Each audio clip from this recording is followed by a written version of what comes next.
किया कि वो उस राज को खोलेगा। कुछ दिन बाद रात के वक्त कामरान फिर कब्रिस्तान गया। जैसे ही वो उस कब्र के करीब पहुंचा, उसे ऐसा लगा जैसे कोई आहिस्ता आहिस्ता सरगोशी कर रहा हो। ठंडी हवा चली और दरख्तों की शाखें कांपने लगी। अचानक उसे अपने कंधे पर किसी का हाथ महसूस हुआ। वो मुड़कर देखता है तो कोई नहीं होता।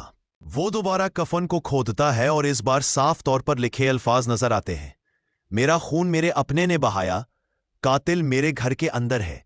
कामरान का दिल दहल गया।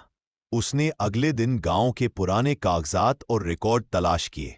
मालूम हुआ कि नवाबजादा फरीद की मौत के बाद उसकी सारी जायदाद उसके छोटे भाई सईद के नाम हो गई थी, जो अचानक रईस बन बैठा। कामरान ने गांव के चंद बुजुर्गों से छुपकर बात की। एक बूढ़ी औरत ने बताया, बेटा, हमें यकीन है कि नवाबजादा को उसके भाई सईद ने जहर दिया था, लेकिन उस वक्त कोई सबूत नहीं था और सबको खामोश करा दिया गया था। ये सुनकर कामरान ने मौलवी सरफराज के साथ मिलकर कब्र को दोबारा खोला और कफन के अल्फाज सबको दिखाए। पूरा गांव इकट्ठा हो गया। अब सबके सामने सच्चाई वाज़ेह थी कि कफन पर खुद मकतूल की रूह का पैगाम लिखा हुआ है। सईद को जब ये बात पता चली तो वो बदहवास हो गया। उसी रात वो अपने कमरे में मुर्दा पाया गया। लोगों ने कहा कि उसे दिल का दौरा पड़ा, मगर हकीकत ये थी कि मकतूल भाई की रूह ने बदला ले लिया।